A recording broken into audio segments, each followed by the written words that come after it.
Non, toi là, on veut te mettre à l'écoute. Si les autorités ivoiriennes veulent mettre sous le départ, si écoute, ils vont passer par Johnny.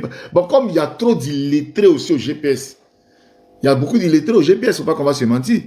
Donc, il veut utiliser la manipulation qu'il a fait avec les illettrés du GPS et de RDH. Bon, il a fait la manipulation avec les illettrés du RHDP et ça a marché. Il va aussi venir faire la manipulation avec nos illettrés aussi au GPS et puis ça va marcher. Il y a des illettrés au GPS. Moi, Johnny va me dire quoi et puis moi, ça va m'intéresser. Moi, ça ne m'intéresse pas. Donc voilà, parce que dit que le président Alassane Ouattara fait un troisième mandat illégal et tout ça, nous on le dit, on n'a pas eu besoin de Johnny pour le dire. Dit que la façon que la Côte d'Ivoire est en train d'être gérée, où on met tout sur Abidjan. Parce que tout ce que ça te parler, ouais, le président, il a travaillé, il a fait ceci, mais c'est Abidjan seulement. Montrez-nous d'autres villes aussi. Montrez-nous aussi à l'intérieur aussi du pays des belles choses qu'il a fait. Vous montrez seulement Abidjan. Mais Abidjan, Oufou Boigny a fait ça fatigué. Ah, le président, il travaille, hein. Le président, il travaille. Mais c'est Abidjan. Vous comprenez? Ouais, toi, tu es très motivé, tu n'es pas grand être, tu ne fais pas saisir les opportunités. Mon frère, je n'ai pas besoin des opportunités. J'ai mes émotions à moi et je vis selon moi. Toi, là, quand tu meurs, c'est-à-dire que quand Ahmed Bakayoko, on appelle le grand frère des Ivoiriens, quand Ahmed Bakayoko est mort, là, on ne l'a pas enterré avec tous les immeubles qu'il a construits à Abidjan. On l'a enterré seul avec son corps. Son corps que Dieu lui a donné là. On l'a pris, on l'a enterré. Toutes les opportunités. Quand il suivait Alassane Ouattara là, c'est l'opportunité qu'il a mené à côté d'Alassane Ouattara, non? Il a suivi Alassane jusqu'au moment où Alassane est devenu président. Où il va manger là. Il est mort à quel moment? À quel moment? 10 ans seulement. 10 ans de règne d'Alassane, il est mort. C'est ça que moi, je suis opportunité. Moi, je suis fou, je suis opportunité et puis je laisse ma vie. Ça veut dire que vous regardez les gens comme ça. Vous pensez que la vie, là, on n'apprend pas des leçons, on ne regarde pas. Là, Soro Guillaume, il s'est battu. Quand sous la pluie, sous le vent, il se battait pour faire les accords. Est-ce qu'il peut imaginer que sa maison même de Makori, l'État ivoirien, sous le président Alassane Ouattara, on allait raser? Ok, c'est opportunité. Il a saisi l'opportunité. Hein. Mais regarde dans quoi opportunité l'a amené. Opportunité, c'est quoi? Il y a quoi de plus important que ta propre conviction que opportunité? Non, tu ne sais pas saisir les opportunités. Bon, un gars comme Yaka de Paris, qui est mon frère, il dit, bon, Yaka, donne-moi opportunité. Et puis, il m'envoie dans opportunité de Yves Dero. De ne qu'à aller manger dans le restaurant de Yves Dero. Toi-même, tu sais ce qui va m'arriver. On va m'empoisonner. Donc, laisse opportunité. Pense à ta conviction et à ta vie. Sois naturel et sois toi-même. Parce que c'est à cause d'opportunités là, on vous fait miroiter les choses. On vous fait miroiter les mandats. Johnny, je vous le jure. Johnny Pacheco, c'est un menteur. Tout le temps que Johnny Pacheco a fait au RHDP, je vous le jure sur ce que je cherche. S'il a trop bouffé, c'est 5 millions. Il n'a pas bouffé plus que 5 millions. Les histoires de on lui a donné maison, c'est de la mythologie. C'est de l'utopie, c'est faux. Il n'a même pas eu. Qu'est-ce que Johnny a eu de tout ce qu'il a passé au RHDP? S'il a trop mangé là-bas, c'est 5 millions. Ça, c'est opportunité aussi. Quelqu'un lui a le pouvoir là. Voilà pourquoi ils ont commencé à tuer les gros bras un peu. John Pololo, tous les gros bras que vous pouvez imaginer dans Côte d'Ivoire qu'ils ont tués. Parce qu'ils se sont dit, il fallait tuer ces personnes. Et c'est ce même système-là, quand Alassane Ouattara a pris le pouvoir, les microbes, tous ces gens que vous voyez là, c'est la même chose parce que ce sont des bras armés, en tout cas en matière civile et tout ça qui existe dans les trucs. C'est comme ça. Alors, Guy Robert, qui était venu pour balayer la maison, pour faire place à celui que eux ils ont estimé que ils pouvaient parce que Bédi étant gênant, on met un militaire et puis après on fait venir la personne civile qu'on voulait. Mais Guy Robert a vu que ben, c'est foutaise. C'est foutaise. Pourquoi moi et voilà. Donc IB, parce que j'entends souvent les gens parler major, ouais, major c'est un guerrier, major. Moi je les regarde, je leur dis, les gars, calmez-vous, ok? Calmez-vous, voilà. Parce que cette histoire-là aussi, nous tous, on est tous des Ivoiriens, on connaît ça, chacun à son niveau, à une partie de l'histoire. Donc, Gueye Robert décide de prendre le pouvoir au détriment de la volonté des militaires dirigés par Ibrahim Koulibaly. Parce que le cerveau de tout ça, c'est IB. Donc, qu'est-ce que Gueye Robert va faire? Il va armer Boka Yapi, qui est son élément à lui maintenant. Parce que IB est automatiquement l'élément du président Alassane Ouattara. Donc, si IB est l'élément du président Alassane Ouattara, IB entrave mes velléités de pouvoir. Donc, moi, je veux être président, je veux garder le pouvoir. Il faut que j'élimine IB. Donc, il faut que je finance et j'arme une autre fraction militaire. C'est la brigade rouge de Boka Yapi. Donc, vous voyez qu'à un moment donné dans Abidjan, la brigade rouge de Boka Yapi a eu plus de pouvoir que le groupe de IB. Et raison pour laquelle, à un moment donné, il décide d'envoyer IB au Canada en tant qu'attaché militaire. C'est-à-dire que IB n'avait même pas le grade requis en tant que colonel, même quoi que ce soit, en tant que sergent de l'armée. Mais il n'avait pas le grade requis pour aller en tant qu'attaché militaire au Canada. Mais Gueye Robert va vouloir l'éloigner du pays. Donc, quand Gueye Robert éloigne IB du pays, là, et puis il donne la force à Boka Yapi, là, IB va voir son boss, qui est le président Alassane Ouattara. Il passe par Paris avant de rentrer au Canada. Et bon, Gueye Robert est toujours là. Bon, parce que souvent, il y a des gens qui reprochent à Gbagbo, parce que j'entends souvent, quand ils sont venus dire à Gbagbo qu'il y a des militaires qui s'entraînent au Burkina, les gens disent, Gbagbo dit, on voit le dos du nageur, on voit le dos du nageur. Non, ce n'était pas un conflit. Les gars qui étaient au Burkina, là, ce n'était pas par rapport à Gbagbo, hein. Les gens qui étaient déjà au Burkina, c'était même depuis le temps de Gueye. Vous comprenez? Si ceux qui sont dans les commentaires, qui connaissent cette histoire, qui disent Jesse, tu dis la vérité, écrivez. Parce que souvent, à un moment donné, il faut s'ouvrir. Parce qu'aujourd'hui, Johnny a quitté RHDP. C'est le moment de se livrer, on va se dire la vérité. Vous comprenez? Parce que si je dis la vérité, écrivez Jesse dit la vérité. Parce que le pays là, les gens qui sont dedans, ils ont l'impression qu'ils connaissent la Côte d'Ivoire plus que nous-mêmes. Mais on est là, on ne parle pas, on est là, on regarde, mais on ne parle pas. Mais on est là, on connaît des choses. Hein. Pourquoi je suis Soro là? Pourquoi je suis derrière Soro? Je vais vous expliquer pourquoi. Parce que d'autres sont là. Oui, Soro, il a fait ça, il a fait ceci. Soro est mort. J'ai dit, les amis, vous ne savez rien et vous ne connaissez rien. On est assis là, on est petit, on est jeune. 45 ans. Je suis jeune, hein, mais j'ai 45 ans quand même. Je connais un peu dans cette histoire. Vous comprenez?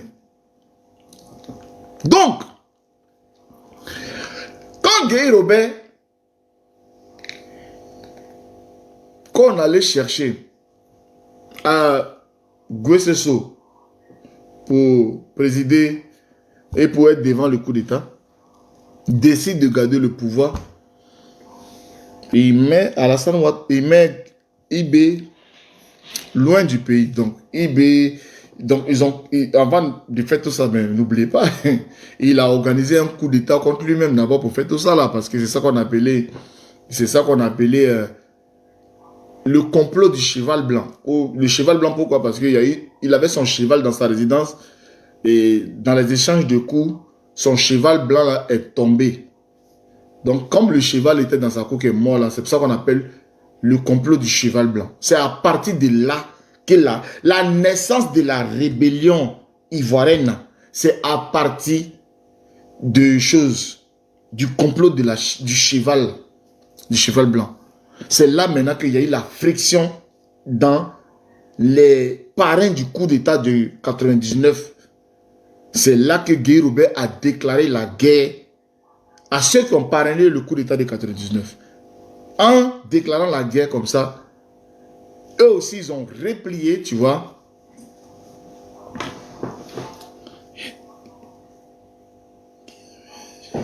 Qui avait le cheval blanc d'ici? C'est Gueye qui avait le cheval blanc dans sa cour à l'Indénier là. C'est Gueye qui avait le cheval blanc, le général. C'est lui qui avait le cheval blanc dans sa cour à l'Indénier. C'est là qu'il y a eu le complot du cheval blanc. Et c'est à partir de ça que les amis d'hier qui avaient formaté le coup d'État de 99, c'est là qu'ils se sont séparés. Vous comprenez? Se sont séparés. Et comme il avait maintenant Boka Yapi maintenant pour sa sécurité et puis maintenant pour gérer tout ça, c'est comme ça aussi que les autres forces de IB, tout ça là, après, ouais, vous avez vu la grenade, tous ces mots, voilà, Zarazara, tous les noms qu'on peut imaginer là, voilà. Toutes ces personnes là, vous connaissez l'histoire, je ne vais pas venir vous raconter, mais je vous donne un peu, avec beaucoup de précision, un peu ce qui s'est passé. Donc, c'est à partir de là, le complot de Chiba Blanquet, Guy Robert, décidant de garder le pouvoir, c'est comme ça que IB, Ibrahim Koulibaly, décide de se retirer le grain. Voilà Jamal qui vient écrire le grain. Les gens, les gens qui ne cherchent jamais à prendre un peu de popcorn, s'asseoir quand quelqu'un explique une situation. Bon, c'est le grain là. Tu veux, monte, fais une demande, et puis viens donner ta version. Tu penses que tout va se passer dans l'ordre cette élection. Tout va se passer dans l'ordre cette élection, non. Est-ce que tout va se passer dans l'ordre cette élection? C'est notre souhait, Joe. Si c'est grain qui ici, tu donnes un aperçu de cette... J'espère que tout se passe dans l'ordre. Je suis pardon, nous sommes nés en 2000. Oui, vous êtes nés en 2000, vous avez besoin de connaître l'histoire de votre pays. Ado n'est pas candidat d'ici. Oui, Ado ne sera pas candidat. Je ne vais pas vous jurer, mais je vous écris là, écrivez quelque part, il ne peut pas être candidat. Voilà, il a perdu le soutien de ses parrains. Il n'a pas le soutien de la France, il n'a ni le soutien des États-Unis. Maintenant, à moins qu'il fasse comme Ali Bongo et il fasse aussi comme, comment on appelle ça, IBK ou bien qui que ce soit. Voilà. Vous savez très bien que 80% des présidents qui sont allés dans des élections où il n'y a pas eu le soutien de la France, vous savez comment est-ce que ça s'est terminé. Ici, pardon, nous sommes bébés. Voilà. Donc, pour ceux qui sont nés en 2000, qui étaient bébés, on dit photocopie ou bien Big Togo, mais bon, là maintenant, ça va dépendre. Je préfère que le président Gbagbo se retire. Est-ce qu'il a le droit? Voilà, on va pas. Il a le droit de se présenter. Voilà. Alassane Ouattara, c'est vrai qu'il a, selon la Constitution, il a fait plus que ce que la Constitution lui confère.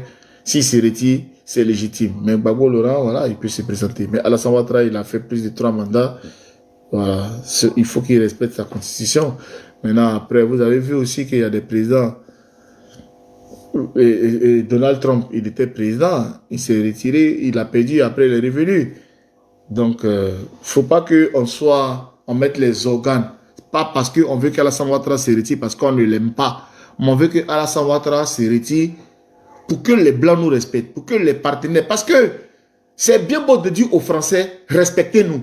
Regardez aujourd'hui, le Tchad dit aux Français, on veut notre souveraineté, on veut que l'armée française se retire de notre territoire. Oui, quand vous faites des demandes comme ça auprès des Français, là, vous-même, là, donnez aussi aux Français de savoir que vous vous respectez vous-même.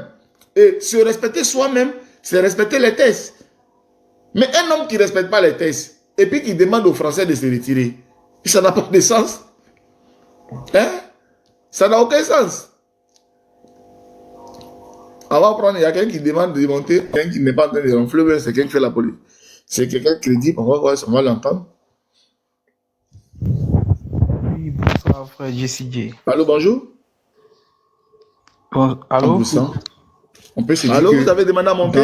Oui, effectivement, je pense que tu es en train de dire des choses qui sont très intéressantes. Je vais te laisser terminer. Je suis là, j'écoute après, je vais prendre la parole avec ta permission. La culture et tout ça. Merci beaucoup. On prend un crédit et ça fait des infrastructures dans le développement. Sur une certaine vous voyez un peu que un certain nombre d'années a demandé à la France de se retirer. Le Sénégal aussi pareil. Donc maintenant, la conscience humaine veut que, et la responsabilité veut que, on se dise, c'est qu'on veut réaliser, donc on veut, pas parce que 10 ans, pas le président en 50 ans, mais on a dit non, on fait ça en 5 ans. Lui, si c'est 50 000 milliards aux États-Unis. En 30 ans, on peut prendre les 50 000 milliards là. C'est à lui c'est pas nous de mettre la démocratie. Nous sommes responsables dans nos générations futures dans notre pays. Donc, il y a des gens qui me demandent de continuer l'histoire. C'est pas si Archange que je continue sur l'histoire. Si le coup d'État bien, tu veux prendre la parole, mais tu veux que je continue sur ce côté-là. Mets-toi à l'aise quand tu voudras me donner la parole, tu pourras le faire. Les gens se plaignaient en ce moment que c'était dit. Ils ont fait le métro. Aujourd'hui, le métro profite de la France. Tu sais, faisons la politique autrement. Les États-Unis, c'est les pays les plus développés, les pays les plus endettés du monde. Même dans la France que nous vivons, la France doit. Aujourd'hui, la France va prendre des budgets. Pour être le papa de Noël. C'est chaud. Tu comprends ce que je veux dire? En matière économique, vous savez, je vais vous dire une chose. Même l'Arabie Saoudite, balayer la maison, ils sont décident de garder le pouvoir. Dans le monde entier, mais sauf que les jeunes, quand tu es en France ici, pour prendre crédit à la banque, il faut que tu sois solvant avant de prendre crédit à la banque. N'avaient pas de crédit. Pas donner crédit. Donc, c'est pour ça que tu as un CDI maintenant qu'ils envoient à eBay au Canada pour être attaché militaire. C'est vrai, l'homme ne peut pas être parfait. Personne n'est parfait. Sur plan économique, on ne peut pas donner crédit à quelqu'un sans qu'il soit solvant. Comment tu le rembourses? C'est en ce moment maintenant que... J'ai dit, j'ai remboursé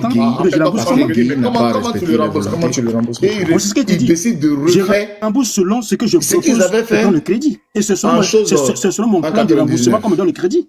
Alors, les États-Unis, il y a eu un moment, même pour payer la fonction, c'était chaud. Si c'était guerre aux États-Unis, parce que dans les... ça veut dire que quand même les pays développés, c'est pas non pas s'endetter quand même. Jamais imaginer que... On n'a pas les mêmes partenaires. C'est ça le président Laurent Gbagbo, c'était impossible. C'est comment Union Européenne... Parce que guerre aux États-Unis, c'était pas qui? C'était soutenu par... D'accord, c'est pas grave. Alors moi, je vais pas discuter. C'était un jeunesse avec lui qui pas là-bas. Non, j'arrive. C'était un pas du poids. Je suis en train dans les toilettes. Je suis en train dans les toilettes pour te parler. Mais néanmoins, je vais appeler un ami qui travaille à la banque ici, sur le plan de l'économie. Et j'espère qu'il va bien le documenter. Je te reviens. Mais comme je suis au boulot, je suis en train dans les toilettes pour te parler. Mais vous ne connaissez pas la politique. Malheureusement, c'est comment ça s'est passé. Tu dis? La même France là. Voilà. Tu vois, non? Mais je voudrais que sur le plan économique, il faudra qu'on sache. Mais moi, je sais que c'est vrai. Même si on est endetté, il y a plein de pays qui peuvent se développer. C'est ça, non, pas les personnes endettées. Attends, frère. Attends, calme-nous. C'est ça, c'est la démagogie que les populistes font. La France, bizarrement, non, écoute-moi bien. Au détriment du général, la Côte d'Ivoire, c'est pas comme ici en France où il y a l'industrie. C'est pour ça que dans les rues, pendant que la brigade rouge tirait sur les militants et de Laurent Gbagbo, quand il a appelé à descendre dans la rue, vous comprenez, quand il a appelé à descendre dans la rue, alimenter sur le marché, les choses sont chères. Parce que, écoute-moi, la France tenait Gbagbo en ce moment. On te dit aujourd'hui, c'est pour ça que les gendarmes, ils avaient les ouvertures, ils n'étaient pas bloqués, et tout ça, ils prospéraient. Le retour pèsera sur la population, c'est sur la population qu'on va essayer son armée, dirigée par Boukaya Yapi. D'accord, actuellement sur les budgets français, les impôts doivent augmenter. Non, je ne sais pas les questions sur les impôts. Ici, les impôts vont augmenter. On est en train de les chasser de chez nous. Pourquoi on les prend en exemple? Prenons pour nous-mêmes d'abord. Mais ici, c'est un peu développé, mon gars. Ici, c'est un peu développé. De la même façon que on veut être leader, c'est pour diriger nos pays nous-mêmes. Quand on veut diriger un pays, alors je suis des bases saines. Explication propre et claire et nette. Il ne faudrait pas saluer l'autre. Est-ce que tu sais que déjà, tu parles de l'endettement? Mais tu parles de l'endettement des pays industrialisés et puis tu parles de l'endettement des pays pauvres. On n'est pas industrialisé. Est-ce que tu sais que le secteur informel représente 40% de l'économie ivoirienne? Sur le terrain, ça veut dire que le secteur informel, c'est un jeton qui circule où l'État même a du mal à contrôler même cet argent. Toutes les informations aussi. C'est quel achat tu as fait et puis il n'y a pas de TVA. D'accord, j'ai compris. Dans ce cas, je vous comprends très bien. Ça mais l'armée aussi. En 2 minutes, tu prends. En tout cas, je suis dans les toilettes, c'est ce que tu dis. Mais en tant qu'Ivoirien, il a laissé. C'est pour ça que Gbagbo a pris le pouvoir. Vous comprenez? Et Gbagbo était au 43e. Je suis dans les toilettes. Il était chez les. Il était protégé par les Français. Les commentaires. Bravo. Et ça dit qu'on chasse les Français là. Non, en 2000. Non, il y a qui? Je suis par le 33e. Je suis dans les toilettes. Je te réfléchis dans les toilettes. Je te reviens. Pendant la crise. Ok. À tout à l'heure. Tu vois, en 2002, quand il y a eu la rébellion, il demandait à la France de partir. Cette même France a protégé Gbagbo en 2000, qu'est-ce qu'ils disent? Ils disent oui, mais c'est quel pays qui se développe sans prendre crédit? C'est un peu ça pour ne pas aller trop loin. Quand j'ai là, ce qui fait qu'aujourd'hui les Ivoiriens souffrent, c'est parce que la population même ne bénéficie pas de cette dette. J'ai dit, en 2010, la dette extérieure de la Côte d'Ivoire était de 660 milliards. Aujourd'hui, elle est de 33 000 milliards. Mais qui va rembourser ça? Quand Ouattara est venu au pouvoir, vous savez que en 2009, à l'université, dans nos écoles publiques, quand tu es en première année à l'université, dans les universités publiques, la scolarité était de 6 000 francs. Aujourd'hui, là où on parle, c'est de 30 000 francs. Des enquêtes. Vous comprenez de 6 000 à 30 000, université publique. Une nuit, il faut que ceux qui sont là, le pays est attaqué. Nous, on est bousmaniens. On est dans la confusion. Mais l'Islaman, là, t'écoute. Quand tu es à l'université, tu fais 6 000, ça va dans les caisses de l'État.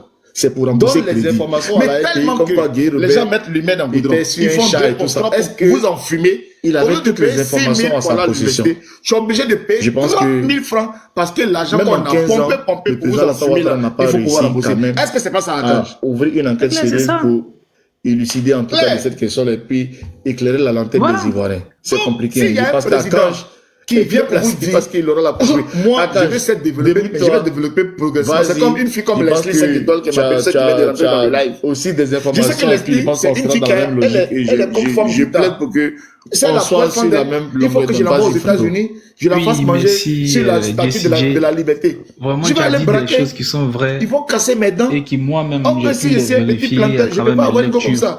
Donc, dans la mémoire de Chirac, moi j'ai la mémoire de Chirac avec moi. Ils sont tellement forts. Il a écrit effectivement que ils sont allés prendre l'argent, beaucoup d'argent, venir faire des trucs inutilement. Que Guy Robert était infréquentable. Donc Chirac n'a jamais aimé Guy on va rembourser. Au lieu de payer l'université 6 000, on est obligé de payer l'université 30 000. Ça nous fait mal, mais il n'y a pas de communication. Les blogueurs sont frappés. Les gens qui vont écrire pour annoncer à la population que les gens sont en train de nous mentir. Regardez ces choses sur nous, on met les gens en prison.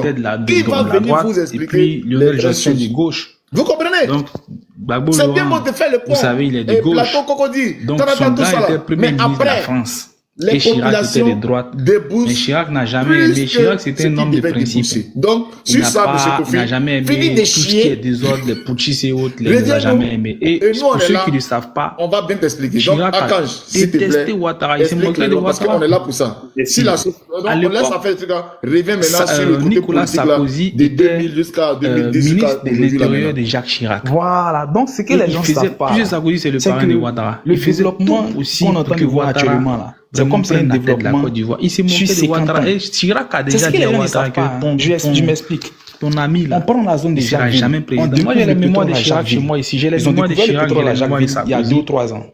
Donc les gens font des estimations. Mais je veux dire que s'ils disent cette zone là, le pétrole là, on peut produire par exemple 5 000, on peut extraire 5 000 barils de pétrole par jour. Je veux revenir dans cette zone là. Donc et puis on peut extraire pendant 30 ans, pendant 40 ans. Donc qu'est-ce que le gouvernement fait? Le gouvernement dit d'accord.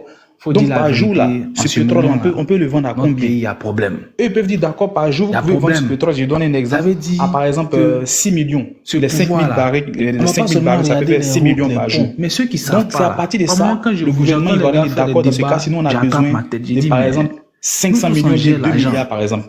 Donc, eux, ils vont déduire de la production du pétrole. Ça veut dire qu'on voit qu'on entend le produit du pétrole. Mais le gouvernement a déjà pris l'argent du pétrole là, si par exemple, parce que les gens savent que. Et c'est pas si vous voyez, on prend cet argent-là. C'est l'argent de nos enfants. Parce que l'homme ne reste pas éternellement sur terre. Nous, on est des Ivoiriens, mais avant nous, il y avait des Ivoiriens. Et nous sommes aujourd'hui. La différence, c'est quoi? C'est qu'avant, la dette extérieure de la Côte d'Ivoire, en 1960, il y a eu le miracle ivoirien. De 1960 à 1980, il y avait 3 millions d'habitants en Côte d'Ivoire. On n'était pas nombreux. C'est que. On n'était pas nombreux. Quoi? Et il y avait suffisamment de richesses. Est-ce que les gens savent qu'avant, quand tu as ton CP, tu es automatiquement admis à des concours? Dans Maki. Les gens n'ont qu'à se poser des questions. Quand tu as un CP, il a sa femme, il a ses enfants qui vont à l'école, il a son loyer. C'est-à-dire que tu ne vas même pas passer le concours. Il y a déjà un travail qui t'attend. Et les Ivoiriens, là, on était des bourgeois. Ça veut dire qu'on était à l'aise. Mais ce n'est plus le cas aujourd'hui. Aujourd'hui, on dit concours, il y a 6 000 places, il y a 40 000 candidats. Posez-vous la question.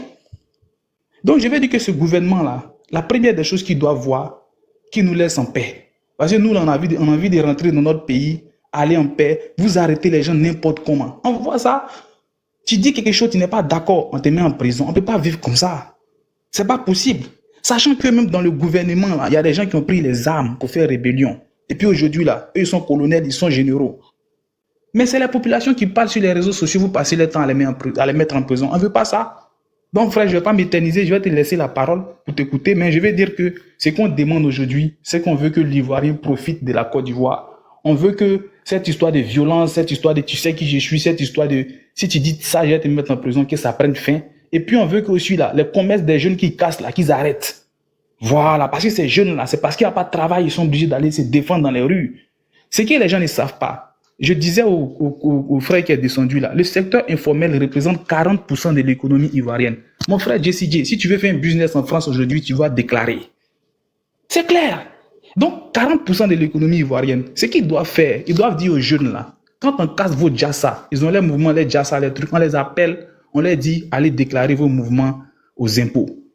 On recense tous ces jeunes-là, on leur dit déclarer ça. Quand ils finissent de déclarer, le taux de bancarisation est de 20%. Je ne sais pas si tu vois un peu. Sur 100 personnes en Côte d'Ivoire, il y a 20 personnes qui ont un compte bancaire. Mais en France, là, quand tu vas t'inscrire, tu cherches travail, la première des choses qu'on te demande, ton RIB. C'est ça. Mais on ne peut pas dire qu'un pays est développé. Et puis, c'est-à-dire que ton compte bancaire te donne accès déjà, te donne la possibilité d'avoir accès au crédit. Mais comment développer ton business si tu n'as pas accès au crédit? Et puis, on parle des noms. Le crédit que le gouvernement prend là, c'est pour qui au juste? Si eux, ils ne sont pas en mesure de mettre un système en place pour que la population puisse avoir accès au crédit et développer les petits bus. Nous, on veut nos champions dans l'entrepreneuriat. On veut des champions ivoiriens dans l'entrepreneuriat. On ne veut pas que les gens viennent profiter de nos richesses et puis nous, on va vivre comme des esclaves. C'est ce que je voulais dire. Merci beaucoup. Merci, frérot. Merci en tout cas pour ta contribution. Donc, comme je l'ai dit, les amis, voilà. 2025 arrive. Au jour d'aujourd'hui, la Côte d'Ivoire est bancale encore. Je pensais que Alassane Ouattara était venu pour régler tous les problèmes, mais il n'a rien réglé. Parce que jusqu'au jour d'aujourd'hui, on est encore dans l'incertitude. Il aurait dû préparer tout ça. C'est-à-dire, un homme politique, il prépare tout ça. Malheureusement, le vieux Oufoué, il a pris l'article 11. On savait que si le vieux Oufoué partait, on savait que c'était le président Bédié, le président de l'Assemblée nationale qui prenait. La succession était déjà bien précise, tout était déjà calculé. Aujourd'hui, il y a la vice-présidence, il y a tout ça, c'est bien beau, mais on sait que comment ça se passe et tout ça. Donc, 2025 arrive. Aujourd'hui, on a une vice-présidence dans le pays. Voilà. Donc, on attend. On attend. Mais on espère que pour l'homme d'État qu'il est, que le président ne se représentera pas pour la paix en Côte d'Ivoire. Voilà, parce que quand on entend des gens, ouais, il a fait ceci, il a bâti, frère, c'est un grand bâtisseur, mais il ne sera jamais un plus grand bâtisseur que Nana Houphouët-Boigny. Voilà, il ne sera jamais un plus grand bâtisseur que Nana Houphouët-Boigny. Nana Houphouët-Boigny, malgré qu'il était baoulé, les baoulés ne se sont jamais sentis puissants en Côte d'Ivoire, devant les Djoula, devant les autres ethnies. Nana Houphouët-Boigny n'a pas fait ça. Nana Houphouët-Boigny, malgré qu'il était baoulé, les étrangers, ils occupaient le commerce, tout ça. Les chrétiens prospéraient, les catholiques prospéraient, les musulmans prospéraient. Nana Houphouët-Boigny a construit des mosquées. Alassane Ouattara a construit combien d'églises depuis qu'il a construit combien de cathédrales? Vous avez déjà vu Alassane Ouattara construire une cathédrale là pour dire qu'il donne ça aux catholiques, mais quoi que ce soit, un truc? Dans la ville, être grand, ce n'est pas dans la bouche. Ce n'est pas taper la patrie, je suis grand, je suis grand. Être grand, c'est dans les actes. Même Bédié personne, mais il a construit la mosquée du plateau. Il l'a fait pour montrer que je peux faire le partage. Pour montrer que je peux être en symbiose avec ma population. La politique, c'est un art. C'est un art. Vous comprenez? Quand Gbagbo se bat aujourd'hui pour revenir, parce que Gbagbo il s'est dit, il n'a pas eu la possibilité de faire certaines choses. Parce que vous ne pouvez pas comprendre que quand tu es au-dessus, tu as envie de montrer à ta population que je suis un rassembleur, donc je vais poser des actes pour vous montrer. Donc Gbagbo, il a un sentiment d'inachevé en lui. Donc ne l'en voulez pas quand il se bat aujourd'hui pour revenir, parce qu'il a envie de faire des choses, parce que c'est un homme politique. Vous comprenez? Il n'a pas eu 15 ans comme le président Alassane Ouattara. Il n'a pas eu 15 ans. Vous comprenez? De toute façon que le président Alassane Ouattara a eu 15 ans, puis vous avez la bouche, vous dites, ouais, il y a deux champions là. Donnez aussi à Gbagbo aussi au moins 10 ans. Et puis vous allez voir, vous allez faire la différence. Vous jugez quelqu'un qui est bancal, quelqu'un qui a été empêché de travailler avec quelqu'un qui a eu toute la possibilité de travailler. Mais ça, c'est un combat. Et puis, c'est une lutte déloyale. C'est déloyal. Je ne suis pas Gbagboïs, hein, mais je suis réaliste. Vous comprenez? Donc, pour l'histoire, la petite histoire, nous, on pense que, voilà, nous, on est soroïstes. Et on pense que c'est Guillaume Soro qui a créé tout ça là. C'est lui qui va venir rétablir tout ça. Parce que tout qu'on fait, nos richesses sont là. Les mêmes bailleurs de fonds là, que ce soit Côte d'Ivoire, musulmans, ils seront là. Côte d'Ivoire chrétien, ils seront là. Que ce soit Côte d'Ivoire nordiste, ils seront là. Que ce soit Côte d'Ivoire sudiste, ils seront là. Et ça, tu vois que la politique, c'est pas ton truc. Non, le vieux, tu déconnes. Monte, papa. Viens, on va débattre un peu. Envoie-moi ta demande, le vieux. Et tu seras surpris, tu seras choqué. Faut pas être partisan pour être partisan, le vieux. Tu sais que tu es mon père, je respecte beaucoup de choses, mais voilà, faut pas, voilà. Je sais que tu montes pas sur les panels. Kwame revient. Tu montes pas sur les panels, papa, mais tu peux monter Tchang les deux autres. Tu es mon vieux. Moi, je te respecte beaucoup. Mais la Côte d'Ivoire, c'est pour nous tous. Hein? Mets-toi d'abord, Kofi. Ouais. Jesse, j'ai cru entendre que tu es soroïste. Faut pas cru entendre. Faut pas cru entendre. Je suis soroïste dans le sang. Ah, d'accord, ok. Bon, moi, je n'ai pas de parti politique. Voilà. Mais mets-toi d'abord. Mets-toi, j'ai passé une communication à mon vieux père Tchang les deux autres d'abord. Mets-toi. Parce que Tchang les deux autres, lui, c'est un politicien. C'est mon vieux. C'est mon doya. Voilà, c'est nos anciens. Mais il faut que le vieux comprenne que dans la vie, il faut être réaliste. C'est très important. Voilà, c'est très important. Voilà, c'est très important, le vieux. Ce qu'ils sont en train d'expliquer là, je te l'ai dit, donnez aussi 15 ans, 10 ans aussi à Gbagbo aussi, 10 ans de stabilité aussi, pour voir. Donnez-lui 10 ans de stabilité. Dis que donner 10 ans aussi de stabilité aussi pour qu'on puisse juger Gbagbo. Est-ce que c'est dit que petit, ça se voit que tu n'es pas politicien? Non. Non. Mais je le dis, on est des Ivoiriens. Toi seulement, je sais que tu es un Ivoirien. Toi, Tchang, tu es un Ivoirien.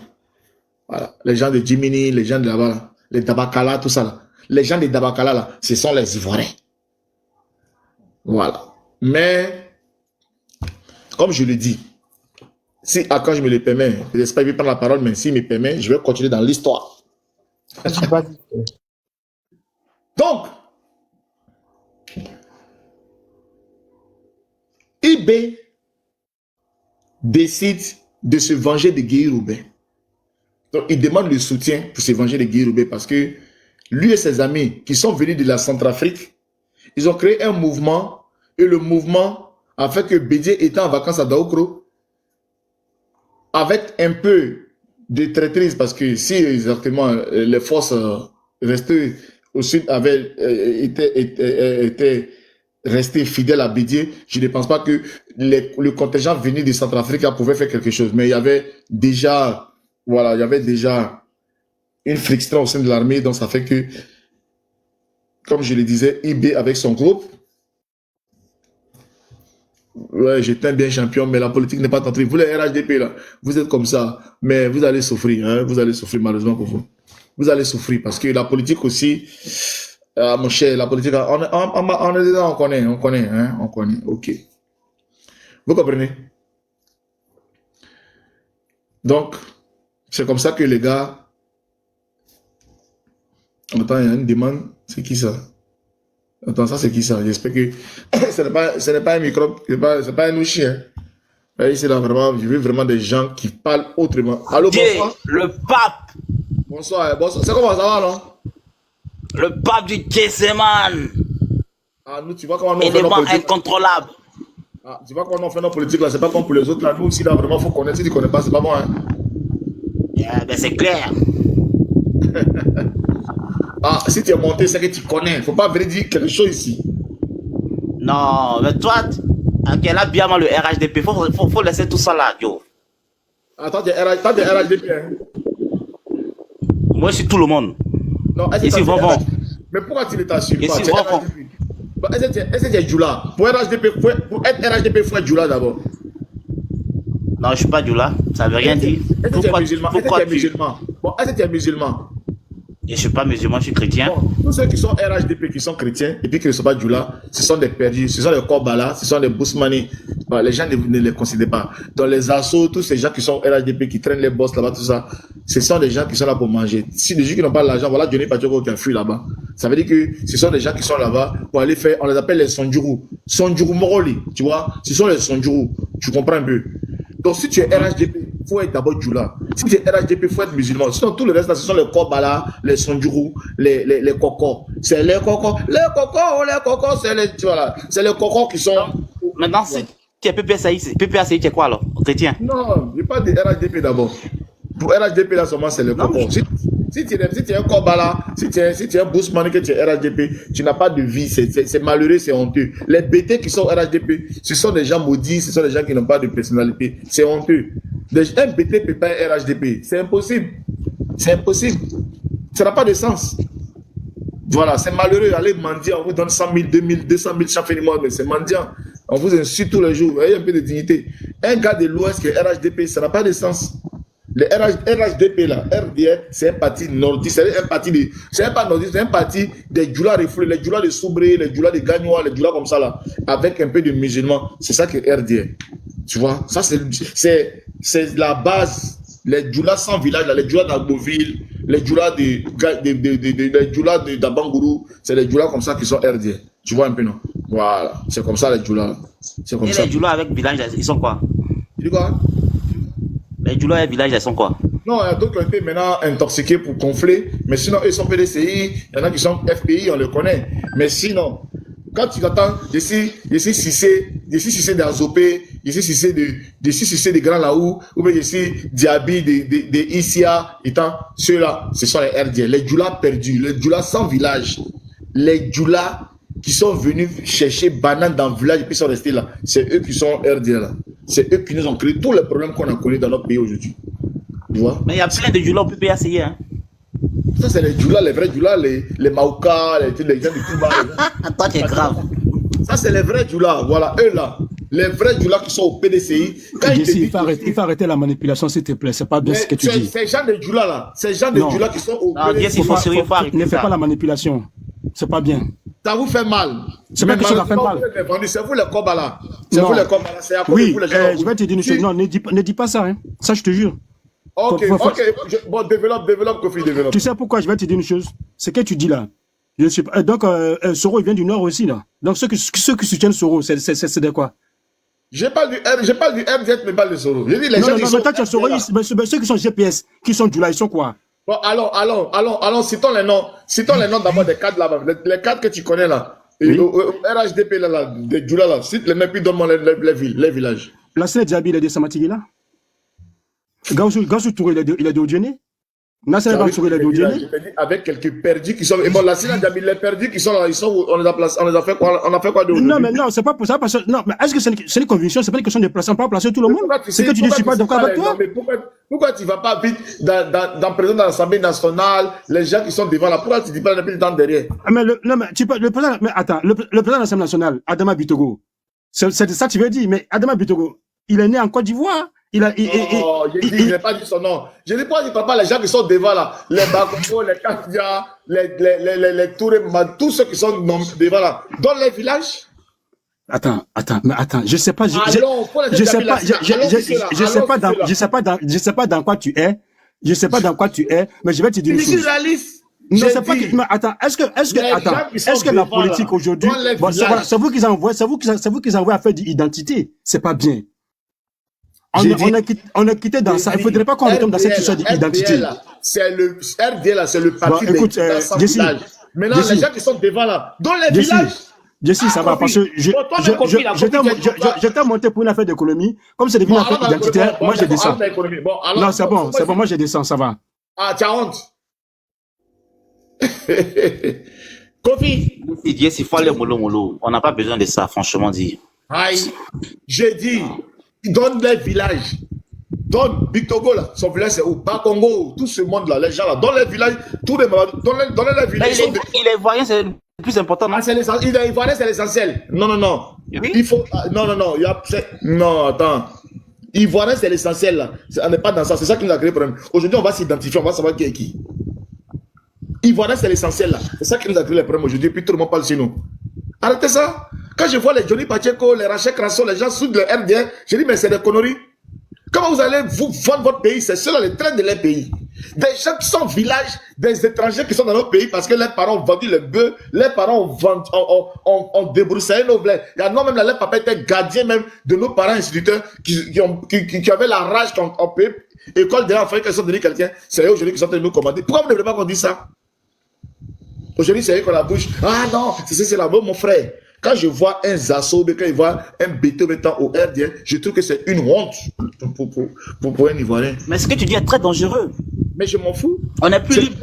On n'a plus libre de faire mais quand un imam vient raconter les bêtises qu'il a racontées là, ça c'est normal. Bon, lui, les imams là, lui, il a le droit de raconter. Lui, les imams, il a le droit de raconter les conneries qu'il a racontées. Mais moi, c'est un ça, c'est la folie. Ça, c'est la folie. Il ne faut pas entrer dans ça. Mais on doit rentrer dans ça. C'est eux, quand eux sont là, ils font les panels et puis ils viennent s'asseoir pour dire, oh, bon, nous les gens disent non, on ne doit pas se laisser faire. Non. Bon, nous les Ivoiriens aussi, on ne doit pas se laisser faire. Mais la Côte d'Ivoire que nous a laissé, c'est la Côte d'Ivoire de nous. Oui, quand je te laisse la parole. Élément, c'est quoi son nom? Élément quelque chose là. C'est pas Sissé Bakongo qui a dit au congrès du RDR, de la jeunesse du RDR, que Thiam n'est pas à eux. Est-ce que Sissé Bakongo lui-même n'a pas dit? Il a dit Thiam s'est fait passer pour un musulman et autres, mais il n'est pas avec eux. Ce message était adressé à qui? C'est adressé à Thiam. Non.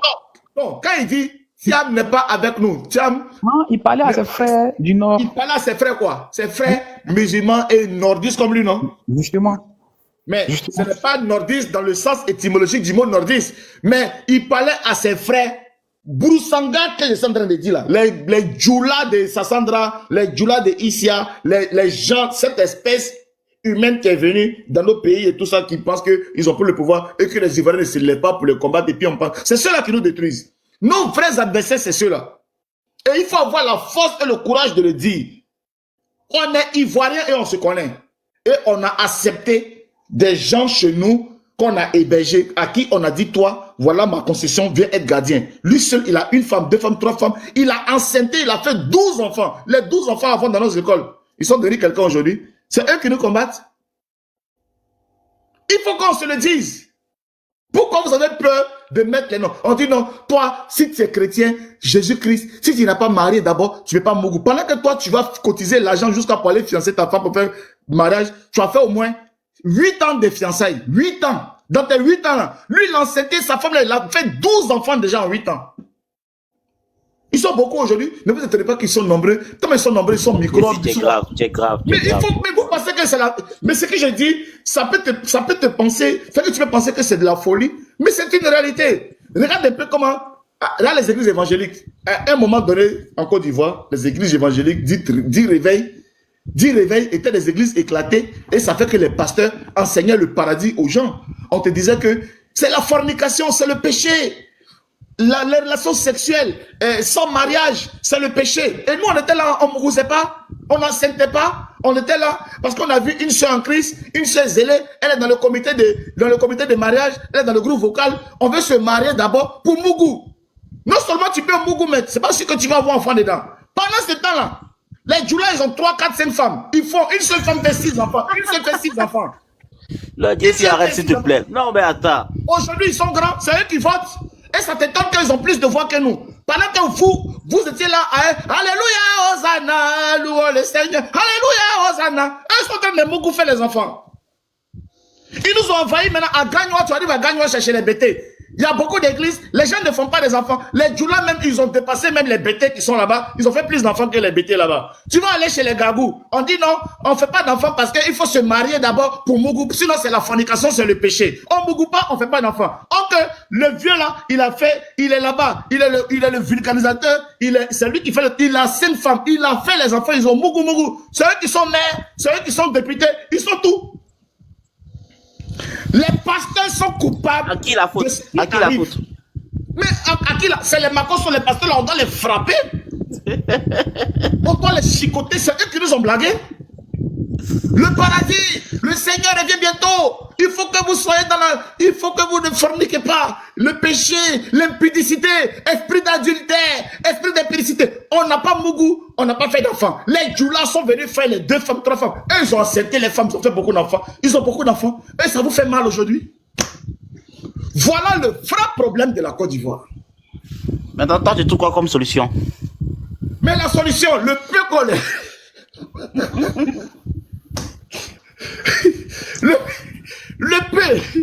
le peu qu'on est là, on ne va pas réfléchir pour s'en rendre compte qu'on a un retard, qu'on doit rattraper notre retard. Le go bon brabant doit donner. Donc, on ne doit plus vivre dans la fornication, quoi. On doit rattraper le retard, frère. On doit se remettre à produire. On doit rentrer en studio. Frère. On doit produire. Les filles doivent donner. On doit faire, les guerriers doivent produire. Les bêtés doivent produire. Des enfants bêtés. Les gens doivent produire pour prendre le dessus parce que, tiens, attends, les gens, ils nous ont dévancés. Chaque jour à Bobo, il y a mariage. Ça, déjà, c'est marié là-bas. Quand les gens ont commencé à savoir que Alassane Ouattara commençait, ils ont commencé à se marier, les gens ont commencé à faire les trucs. Nous, on était là. L'option, esprit de guérison. Allô, oui. Donc ce que toi tu proposes aujourd'hui dans les églises, on ne doit plus vivre dans la chasteté dès que. C'est tout cela qui nous a mis dans le problème, mon frère. Tout ça, c'est non, je te pose une question, réponds-moi honnêtement, sérieusement. Et que je suis en train de dire là, tout ça, c'est leur connerie. Il faut que les gens comprennent que Yacouba, c'est Yacouba, il n'y a pas Yacouba chrétien, mais il n'y a pas BT temps. Un BT doit Mougou enceinter, un Agné et tout ça, et on doit récupérer nos terres. On doit enceinter. Regarde aujourd'hui. Tu prends ta voiture d'Abidjan, tu vas à la gare de Diegonefla. Quand tu vas arriver à Diegonefla, à la gare de Diegonefla, ce sont les Djoula, qui sont les syndicats qui gèrent la gare de Diegonefla. Quand tu vas arriver à Vavois, tu arrives à Vavois, territoire Gouro. Tu vas arriver, ce sont les Djoula qui contrôlent la gare et tout ça. Tu vas arriver. Mais eux, c'est les business de transport, ils s'en sortent dedans. Quand un doucement du pays, ils s'en sortent pas. Même les villages, tu vas voir les Djoulabougou. Les Djoulabougou sont plus grands même que nos propres villages. Frère, faut pas commencer à mentir. Faut pas qu'on va se mentir, tiens. Vous êtes là, vous n'aimez pas placer les mots là où il est faux. C'est ça le problème des Ivoiriens aujourd'hui. Donc aujourd'hui, même les villages BT, les petits villages... C'est bon, il y a plus de bruit maintenant, non? Comment? Elle disait qu'il y a trop de bruit chez moi, donc c'est bon, maintenant il n'y a plus de bruit. Non, il n'y a pas de bruit, ça va. Donc les petits villages là, c'est en train de disparaître. Tout ça, les Djoulabougou sont plus grands même que tout. Même aujourd'hui, même dans les villages, les mères, même sont les Djarasouba, les Oumata, les Sissétans. C'est grave, vous comprenez? Mais c'est pas parce que c'est un appel contre nos frères et tout ça. Mais il faut comprendre aussi que c'est quelque chose, c'est logique. Même les Baoulés qui sont allés dans les soubris, les trucs comme ça, ils sont restés dans les campements. Ils n'ont pas eu de velléité de pouvoir être au-dessus même du petit. Les Baoulés sont pris à un moment donné dans le centre pour descendre un peu vers l'ouest. Mais vous allez voir qu'ils sont restés dans les campements. Ils n'ont pas eu de décisions politiques, ils n'ont pas eu de décisions. Mais les Djoula ne se sont pas limités à là. C'est ça le problème, tu comprends un peu. Donc, il faut que même ça pouvait être géré au niveau de l'État. Si ceux qui sont au pouvoir aujourd'hui n'avaient pas cette politique d'expansion et d'idéologie islamique et tout ça là, ça n'aurait pas eu prospéré comme ça. Donc c'est là qu'on montre la mauvaise foi aussi des gens du RHDP. Voilà. Et quand tu vois l'imam qui sort comme ça, qui est venu parler comme il a parlé, ça se voit qu'on était dans une forme de colonisation. Les gens sont dans la colonisation. Non seulement, ils veulent peut-être un moment donné, on va s'élever, on ne sait jamais, dans des années futures, peut-être après nous, ils vont islamiser la Côte d'Ivoire. La Côte d'Ivoire, maintenant, va s'élever, c'est un pays islamique. Il ne faut pas qu'on va se mentir. Vous voyez le danger venir et puis vous faites semblant de ne pas le voir. Demain, maintenant, on se lève, la Côte d'Ivoire est un pays islamisé. Parce que les gens, ils sont dans une logique pure. Pendant ce temps, nous, nos pasteurs, nos gens, ils sont en train de dormir. Vous comprenez? Donc, la Côte d'Ivoire est un État laïque. Les go, enceintez vos go. Laissez à faire des églises pour dire fornication, tout ça. M'applacer, faites des enfants. Et puis, à 18 ans, ils vont grandir dans 10 ans, 20 ans. Aujourd'hui, ce qu'on a fait là, aujourd'hui, on a 25 ans déjà. Mine de rien, on a de 2000 à 2000 ans, dans 25 ans. Les enfants sont déjà grands. Voilà. C'est pas... Manu, Élément prend la parole. Non, mais moi, je suis dépassé par tout ce que tu racontes. Quand tu me dis aujourd'hui, donc, tu es un partisan de Gédéon, alors. Non, mais je pense pas que Gédéon, il tient ce genre de discours. Voilà. Moi, je suis plus dans un discours plus politique et tout ça, mais Gédéon, il est dans un discours plus spirituel. Donc, je pense pas que je sois un partisan de Gédéon. Mais ce que je suis en train de dire, moi, j'aime mon pays, j'aime la Côte d'Ivoire, et j'aime la Côte d'Ivoire, la façon que Non, j'ai déjà dit de goûter d'abord. J'ai déjà dit on doit goûter d'abord. Donc c'est la même chose que tu dis. On n'a pas goûté d'abord, on doit faire. C'est pas goûter, il faut faire. Il faut faire. On doit faire. Laissons en fait de dire que c'est impudicité. Faire enceinte. Et l'enfant là, il est ivoirien. Aujourd'hui, là, les populations. Il y a des ethnies aujourd'hui en Côte d'Ivoire qui sont en train de disparaître. Il y a des ethnies ils sont là, ils se connaissent. Mais il y a des ethnies qui disparaissent. Aujourd'hui, il y a des ethnies qui disparaissent. Pendant qu'il y a d'autres qui sont en train de prospérer, qui sont en pleine expansion. Vous comprenez? Donc, si vous-même là, au jour d'aujourd'hui, vous ne voulez pas et que vous vous battez pour que votre identité disparaisse, c'est votre problème. Mais réfléchissez à ça. Ce n'est pas être contre Alassane Ouattara. Parce qu'Alassane Ouattara, il est vieux, mais quoi. Mais c'est contre une idée. Dans ce qu'ils sont en train de voir, quand les gens font des prêches et puis parlent de Bousmani et puis cataloguent une certaine façon, un certain... Mais moi, je te dis que Ado n'est pas dans ça là. Hein. Ce qu'il a dit là, Ado ne se reconnaît pas dedans. Comment il ne se reconnaît pas dedans? Quelque chose que lui-même, il a bâti, il a prospéré, il a triché. Celui qui a fait le discours qui dit ici, on ne veut pas que je sois président parce que je suis musulman et puis fils du nord de mon pays. C'est lui qui a porté ce message. Donc ne dis pas qu'il n'est pas dedans. C'est lui qui a fait ça. Mais quand il est venu au pouvoir, est-ce qu'il a produit cela? Mais sa politique est basée sur ça. Non, sa politique est basée sur ça. Tous les secrétaires exécutifs, que ce soit Dama Bictogo, qui prennent la parole et puis ils parlent toujours en termes de chez nous, les gens du Nord, nous les musulmans et tout ça, c'est comme ça, ils se sont identifiés. C'est eux qui ont mis cette séparation. Et si vous n'êtes pas intelligent pour dire que ces personnes sont dangereuses pour la société ivoirienne et qu'on doit les combattre pour être ensemble en tant qu'Ivoiriens, pour créer une vraie nation. Aujourd'hui, moi, ce qui se passe au Sénégal, regarde un peu. Regarde un peu. C'est le pasteur qui a pris le pouvoir 7. Mais aujourd'hui, ils ont réussi à créer une nation sénégalaise. Certes, il y a toujours de la politique parce que c'est vrai que c'est un État embryonnaire, Diomaye Faye vient d'être élu, tout ça. Mais aujourd'hui, ils sont en train de retirer dans la société sénégalaise cette appartenance d'un clan à temps. Les gens ne sont pas venus, mais tu prends un Senghor, il est de Jigen Show, ou bien quoi que ce soit, mais il travaille pour les Sénégalais. Il dit pas que... Ok, vous savez bien sûr que la Casamance, là, est en guerre contre... Ils ont besoin de leur indépendance. Mais c'est les Casamançais aujourd'hui qui sont au pouvoir. Mais est-ce que vous voyez les gens parler de Casamance? Ils parlent Sénégal. Ils ont un projet sénégalais. Ils n'ont pas un projet truc. Donc, Ado fait le contrat ici? Mon grand frère, le sage, faites ta demande, monte. Moi, j'ai vu avoir des gens comme le sage, Élément, Archange, des gens qui débattent. Au lieu de mettre dans les commentaires, là, fais ta demande avec ta superbe voix, ta voix robotique, ta voix... Ta voix d'homme monte. Non, Jesse, moi je te conseille c'est pas le moment, tout ça. Il faut arrêter ça, c'est tout. Non, c'est mon grand frère. Le sage, je le connais, c'est mon grand frère. Facile, il a fait son profil d'un foutou, banane. Foutou, il a fait là. Ouais, le vieux, tu dis quoi? Tu écris en bas, bon, fort là. Bon, le vieux, bonsoir. Bonsoir, mon frère Jesse, j'espère que tu vas bien. Ouais, moi ça va, hein. Ouais, vous, vous là. Le dessin un peu amaigri et puis plus beau. Il fait du sport, lui. Ah, d'accord, ah, ben, je comprends mieux. Ah, tu as une très belle silhouette, en tout cas. Il a commencé à faire du sport. Dès qu'il arrive là, on doit l'Abidjan pour aller faire campagne. Non, mais ça va être chaud, hein, ça va être un peu chaud. Parce que chaque jour, là, vous fermez encore la porte d'Abidjan devant vous. C'est ça le problème. Vieux, oh, tu sais, je sais. Dans l'Est. C'est ça, il dit chaque jour, là, vous fermez un peu plus la porte. C'est ça le problème. Quand on veut venir à Abidjan, il y a un discours qu'on n'a pas. Ça, c'est la dictature. Ben, écoute, si c'est ça la dictature, il n'y a pas de souci. Il n'y a pas de souci. Parce que, écoute, pour une ou deux personnes qui veulent mettre le feu, si on préserve la santé, la sécurité, la paix pour des millions, ben, écoute, comme Oufou l'a dit, préserve l'injustice au désordre. Qu'est-ce que tu appelles des gens qui veulent mettre le feu? Non, mais vous, le discours que vous avez, mais c'est pas un bon discours. Oui, c'est l'imam qui fait le discours là. C'est pas nous. Quand cet imam a fait le discours là, qu'est-ce que vous dites? Non, tu sais, ce discours-là, même, je l'ai jamais entendu. Moi aussi, je pourrais te donner des discours à l'appel de d'autres personnes qui tiennent un autre discours. Mais pour moi, c'est pas ça le plus important. Moi, je me dis, la responsabilité, elle est personnelle. Vous comprenez un peu? Voilà. Toi, comment on appelle ça? Jesse J. Tu es un Ivoirien, bon teint. Ce que tu veux, c'est qu'il y ait la paix en Côte d'Ivoire. Ce que tu veux, c'est de venir vivre en Côte d'Ivoire. Le petit brin que tu as gagné en Bengue, tu veux venir faroter un peu, tourner un peu, profiter un peu, investir ton jeton. Mais là, tu es bloqué depuis. Ou pas? Et pourquoi? Ouais, tu es bloqué. Mais tu es bloqué à cause de ton discours, le frère. À cause de votre discours. C'est votre propre discours qui vous maintient en exil. C'est pas autre chose. Sinon, attends, il y a des citoyens qui sont ici. Moi, je suis à Abidjan. Moi, je vais, je viens.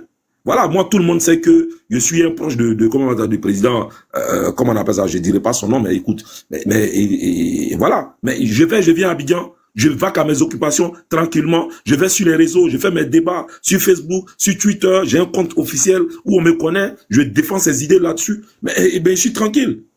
Mais voilà, mais vous, quand vous êtes toujours dans un discours victimaire, quand vous êtes dans un discours où vous faites tout pour que les Ivoiriens ne s'entendent pas, on a comme l'impression que c'est dans le désaccord des Ivoiriens que vous trouvez votre bonheur. C'est ça le problème. Ça veut dire, en un mot, on n'a pas le droit de faire de la politique. Écoutez, vous savez, nos pays sont très fragiles. Les Blancs se sont... Vas-y, je prends le chargeur, parce que c'est le chargeur. Il faut appuyer sur ça. Les Blancs se sont appuyés sur ça pour nous diviser. Parce qu'ils savent qu'il y a du tribalisme chez nous.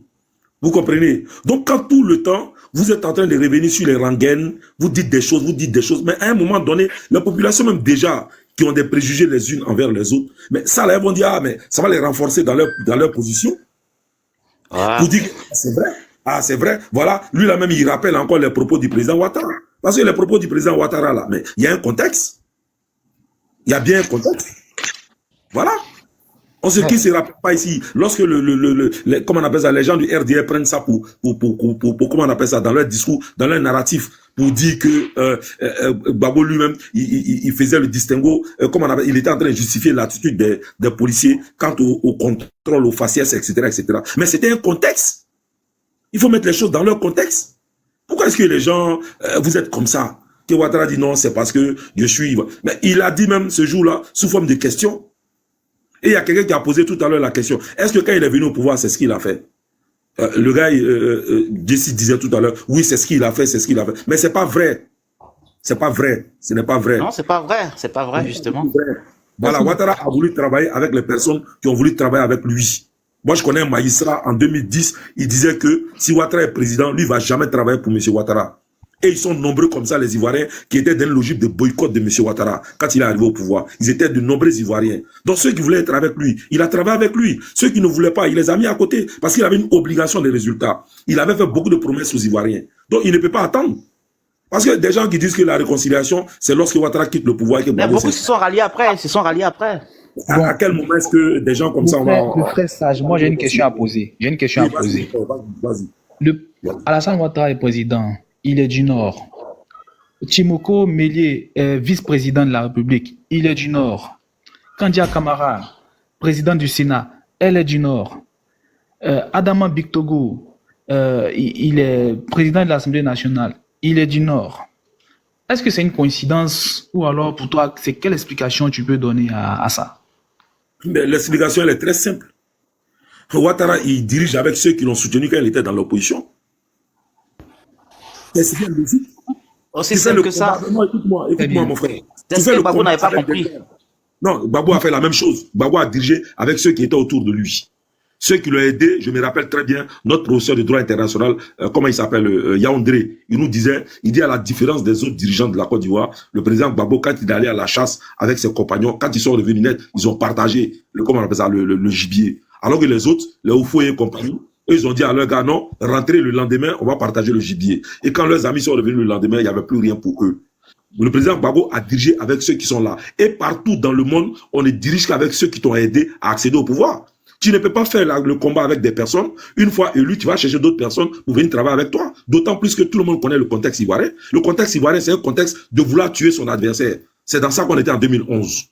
Voilà. Tu ne peux pas quitter d'un contexte comme ça. Et puis tu vas venir travailler avec des personnes qui ont voulu attenter à ta vie. Mais il ne faut pas être bête. Donc, mais Ouattara, il n'est pas son cerveau en l'air. Quand on prend Timoko Mélié qui est du Nord, Ouattara est du Nord, Kandia Camara est du Nord, Adama Bictogo, et c'est justement ce que Jesse J disait, et puis vous l'avez interpellé, il y a quelqu'un qui a mis dans les commentaires, Adama Bictogo est d'Agboville. Soyons sérieux. Adama Bictogo n'est pas du Nord de la Côte d'Ivoire. Il n'a aucun ancrage au Nord de la Côte d'Ivoire. Oui, bon, Adama Bictogo là, le nom là, Adama Bictogo là, c'est un nom d'Agboville. C'est ce que JCJ disait. Monsieur, c'est ça votre problème. Monsieur, c'est ça votre problème. Si on s'écoute pas, on ne va pas se comprendre. Si on s'écoute pas, on ne va pas se comprendre. Le frère, c'est votre problème qui est là, en fait. Votre problème, c'est ça. Le problème, je sais que vous n'aimez pas écouter les autres, mais vous voulez... Non, il faut écouter. C'est moi qui vas-y, je te laisse parler. C'est moi qui parle, en fait. C'est moi qui parle. Laisse-le développer. Vas-y, le sage, on t'écoute. Si c'est votre problème, quand tu auras ton temps de parole, je vais t'écouter. Si c'est votre problème, c'est quoi? C'est la stratification de la société ivoirienne. C'est cette façon de cataloguer les gens. C'est ça qui vous fatigue, en fait. C'est-à-dire que quand vous entendez Bictogo, forcément, c'est un nom du Nord. Mais Bictogo, il n'est pas du Nord de la Côte d'Ivoire. Il n'a pas d'ancrage là-bas. Bictogo, ses parents sont venus s'asseoir au sud de la Côte d'Ivoire. Bictogo, il a plus... Ils sont venus d'où pour venir s'asseoir? Ils sont venus du Burkina Faso. Vous comprenez un peu? Ils sont venus du Burkina Faso. Mais un peu plus en retard que ceux qui sont quittés au Ghana, un peu plus en retard que ceux qui sont quittés au Libéria, un peu plus en retard que ceux qui sont quittés au Mali, etc., etc. Parce qu'aucun peuple de Côte d'Ivoire n'est venu sur la tête de Côte d'Ivoire avec un morceau de terre. Tout le monde est quitté ailleurs pour venir s'installer. Mais seulement certains sont venus avant d'autres. C'est ce qu'il faut que vous reteniez. Mais dès lors qu'on est ivoirien... Mais attends, le sage. Où ils sont venus, quand ils sont quittés pour venir, l'endroit où ils se sont établis, là, ils ont trouvé des gens là-bas, non? Mais comme tout le monde a trouvé quelqu'un quelque part. Ils sont étrangers pour les gens qu'ils ont trouvés, non? Non, mais ils ne sont pas étrangers en Côte d'Ivoire. Parce que c'est, en fait, c'est ce mauvais raisonnement-là que vous faites, et c'est ça qui détruit, qui fait que notre pays est encore en retard. Vraiment, mon vieux, tu sais que je t'aime beaucoup, tu es mon grand frère. Écoute-moi, hein, tu sais que tu disais quelque chose tout à l'heure, là. Et une fois, je t'ai vu sur un panel, tu disais que tu es Gabou. Je me trompe ou pas? Ça a quoi à voir encore dans ce que ça te dit là? Non, tu sais pourquoi je te dis ça? Tu sais pourquoi je te dis ça? Moi, mon grand-père est venu de la Mauritanie. Donc pour toi, c'est plus grave. D'accord? Non, mais écoute-moi très bien. Mais c'est pour ça que tu l'as soutien. Écoute-moi très bien. Non, écoute-moi très bien. C'est mon groupe là qui nous combattait. Toi, tu es Mauritanien et puis tu as donné Écoute-moi très bien. Parce que la femme de mon grand-père, là, c'est une femme Gabou. Et c'est ça qui fait la Côte d'Ivoire. Est-ce que tu comprends un peu? La femme de mon père. Les gens venaient d'ailleurs là. Mon frère, il faut m'écouter. La femme de mon grand-père, là, elle est de Sakao. Tu comprends un peu? Donc, comme toi, là, moi, je peux aller chez les Gabous et puis revendiquer un héritage. Parce que c'est chez moi aussi. Parce que c'est chez moi aussi. Tu vas te justifier? Parce que c'est chez moi aussi. Mais pourquoi vous voulez que, quand bien même que je peux revendiquer un héritage à Sakao, je ne sois pas un Ivoirien? Pourquoi? On va arrêter ta peau. Si tu as une peau de Mauritanien, pourquoi tu vas prendre l'héritage chez nous? Voilà votre problème, en fait. Voilà votre problème. Voilà comment vous raisonnez. Bon, attends. Si à Sakao, par exemple, c'est matriarcat, que non, on se base sur la sœur de ton papa, c'est-à-dire que la maman. Si c'est ton papa de Sakao, tu vas pas être hérité, tu vas t'en tenir à la loi de Sakao. Tu vas pas dire que mon papa est Gabou, je dois prendre forcément. Mon frère Jesse Gay, tu sais quand mon père est décédé, les Gabous sont venus, ils disent que c'est forcément leur enfant, il faut qu'on leur donne, ils vont aller l'enterrer au village là-bas. On a dit non, notre père il est musulman, voilà, c'est vrai, il vient de là-bas, mais il est musulman. On a dû payer des amendes pour que les gens acceptent qu'on enterre notre père. Est-ce que tu comprends un peu? Donc, en fait, il faut que les Ivoiriens se débarrassent de ces histoires de matriarcat, patriarcat. C'est la loi qui octroie la nationalité. La loi est la loi seule. Et la loi dit, est Ivoirien, celui qui a au moins un parent originaire de la Côte d'Ivoire. J'ai une information pour toi avant de donner la parole à Ludraka. Je sais que tu es mon grand frère. J'aime ça. Mais j'ai une information pour toi. Une très bonne information. Le président Alassane Ouattara, malgré ses 15 ans qu'il a fait au pouvoir, il a été président par décret et que c'est un décret, sur un consensus, un accord où Gbagbo Laurent a signé pour qu'il puisse avoir la légitimité, en tout cas de ses droits pour se présenter en tant que candidat, en tant qu'Ivoirien. Et ça, c'est quelque chose que, fondamentalement, dans ces 15 ans de mandat de dictature sur les Ivoiriens, il faut qu'ils retiennent ça. Il a été Ivoirien sur le bic de Laurent Gbagbo. Franchement, c'est quelque chose de fort. Ça, ce n'est pas vrai. Le président Ouattara, c'est justif, ça veut, voilà. C'est pas moi qui donne cette possibilité-là. Voilà, c'est justif, ça me fait vraiment beaucoup jouer. Et c'est Guillaume Soro qui a mené les discussions. C'est Guillaume Soro, c'est grâce à ça aussi que, donc, vous n'avez aucun fait d'âme. Vous n'avez aucun fait d'âme, en fait. Voilà, votre bouche là, ça se limite à truc. Attends, c'est pas le sage. Le Draka, bonsoir. Tu as dit quelque chose qui n'est pas vrai, c'est complètement différent. Non, mais t'inquiète pas, tu vas répondre. Non, il avait la nationalité ivoirienne avant d'être candidat. Donc il faut, non, faut que je vérifie, faut corriger ça. Même encore, même quand il est candidat encore, hein, voilà, on sait qu'il y a eu les dossiers de l'autre show, il n'y a aucun fait qui lui incombe, il n'y a aucun fait qui lui incombe. Tout ce que ce monsieur a pu gagner, c'est avec l'aide de ses amis. Et c'est malheureux. Là, oui, mais la vie, c'est comme ça. La vie, on arrive toujours à quelque chose. Non, mais ce n'est pas grave. Ce n'est pas grave. Le Draka, bonsoir, le Draka. Est-ce qu'il est là, le Draka? Bonsoir. Allô? Allô, bonsoir, le Draka. Ça va, tu m'entends? Oui, vous m'entendez? Bon, on t'entend. Bonsoir. Comment ça va? Est-ce que vous me recevez? Je suis là. Allez, on vous écoute. Allez. Je vais bien et vous? Allez-y, le Draka. Alors déjà, je salue tout le monde. Voilà, j'ai écouté un peu les avis des uns et des autres, mais il y a quelque chose que je voulais souligner. Il faudrait qu'on sache que l'histoire de la Côte d'Ivoire est récente. Et aussi, on dit, les faits sont têtus. Tout de suite, mon grand frère Jesse J a dit, effectivement, qu'il a fallu qu'on signe un décret ou qu'on signe un papier pour autoriser le président actuel à se présenter à une élection présidentielle. Mais pourquoi? Parce qu'il y avait un problème au niveau de son identité. Motion, le Draka. Tu es contemporain, je sais que où tu es, ton âge, tu es dans la trentaine depuis là-bas. Là. Tu es dans la trentaine. Vous fiez à ma voix, j'ai plus de 30 ans en tout cas. Donc c'est encore mieux. J'ai plus de 30 ans en tout cas. Est-ce que quand tu fermes les yeux, tu t'en rends compte que il y a quelqu'un qui a pu au moins avoir son passeport ivoirien parce que Laurent Gbagbo a signé un papier, oui ou non? Très bien, je me rends compte.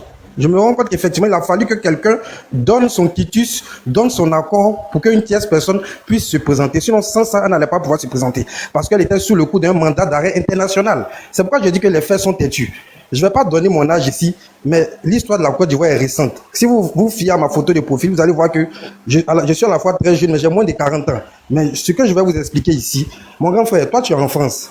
En France, j'ose croire encore qu'il y a le droit du sol où on dit à un certain âge, l'enfant peut décider de prendre la nationalité, voilà, ou soit s'il a un parent français. Je me souviens que jusqu'en 90, dans les années 80-90, le droit du sol existait en Côte d'Ivoire.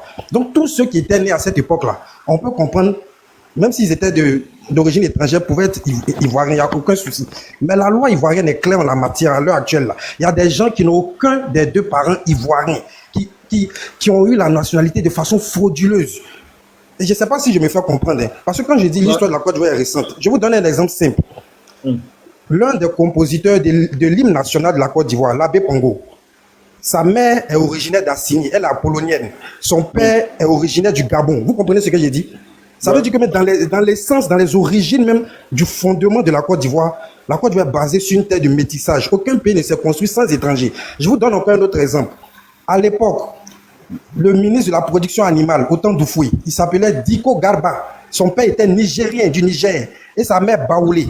Là, on connaît déjà les origines, mais il y a des personnes qui n'ont aucun des deux parents ivoiriens, qui usurpent la nationalité. On vous dit de suivre les règles. Si tu veux avoir la nationalité d'un pays...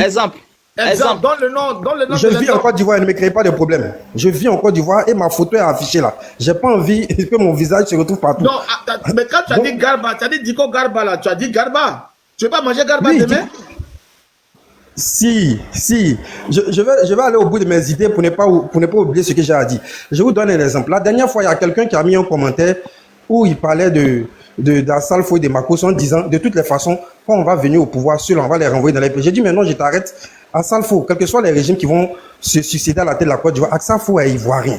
S'il a acquis la nationalité, il a suivi les règles où il a un parent ivoirien, Assalfo il est ivoirien, vu tout ce qu'il a apporté à la Côte d'Ivoire. En France, on voit des députés d'origine étrangère, des personnes qui sont députés d'origine ivoirienne, d'origine togolaise et autres.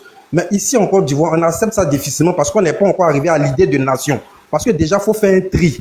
Les Ivoiriens se sentent acculés parce qu'il y a des gens qui usurpent leur nationalité. Quand on voit des Syriens qui ont des passeports ivoiriens alors qu'ils ne savent même pas où se trouve la carte de la Côte d'Ivoire sur le continent, sur la carte d'Afrique, on se pose des questions. Donc, il faudra qu'on soit clair et objectif. On n'a pas dit que les gens ne sont pas ivoiriens. On dit pour être ivoirien là. Soit peut-être tu t'es marié à une ivoirienne, tu as suivi le processus, ou tu es né d'un parent ivoirien. Point à la ligne. Le droit des sols n'existe plus. Donc, quand on dit il y a des personnes qui sont arrivées, ils sont nés ici, tout et tout, Et il y a aussi le délit de patronyme. Il ne faudrait pas aussi forcément juger, attribuer la nationalité de quelqu'un à travers son nom. Mais ça encore, c'est un autre débat parce qu'on n'est pas encore arrivé à l'idée de nation. Il faudrait que déjà, on fasse un tri et on sache qui est qui. Mais je rappelle encore une fois, la loi est claire en la matière. Si on veut se fier au nom, là, même Jean-Louis Buyon, on dirait que comme son père est français, il ne peut pas être président en Côte d'Ivoire, alors que sa mère est ivoirienne. Donc, il a le droit à se présenter. Parce que la Côte d'Ivoire est métissée, est mélangée depuis son naissance, depuis sa base. Mais soyons objectifs, pour être ivoirien, il faut avoir un parent ivoirien. Il n'y a pas de droit de sol, ou bien tu suis les procédures. Je m'arrête là pour l'instant. Merci Draka. Je ne sais pas qui veut rebondir rapidement. Oui, moi je veux bien rebondir. Vas-y, Akanj, vas-y. Bien parce que je veux revenir sur tes propos. Par moment, quand les gens parlent, d'autres ont tendance à dire oui, non, tu vas diviser. L'ivoirité, parlons de ce qui a d'abord dans les années 90, qui a créé. Et je salue et je loue. Je suis un pro-ivoirité. Voilà. Moi, Jessica, je suis un pro-ivoirité. Voilà. Donc, Akanj, il fallait que je souligne ça. Je suis un pro-ivoirité. L'ivoirité, je suis un consommateur d'ivoirité. Je suis. Justement, donc, quand les gens parlent de l'ivoirité, quand on dit il faudrait que quand même les gens aient des attaches culturelles et des attaches traditionnelles de la Côte d'Ivoire, ça dérange d'autres. Un ministre de la République, Touré Mamadou, a dit sa mère est originaire, je crois, de Daloa, et puis son père est certainement de Boudiali. C'est grave. Certainement. Quand il dit son père est certainement de Boudiali, ça interroge. Donc, quand dans la constitution ivoirienne, il était écrit que pour être candidat à une élection présidentielle, il faut être ivoirien des pères et des mères, et qu'un ministre, on suppose que peut-être Touré Mamadou va être candidat en 2025, il a dit devant la nation que sa mère est de Daloa et son père est certainement de Boudiali.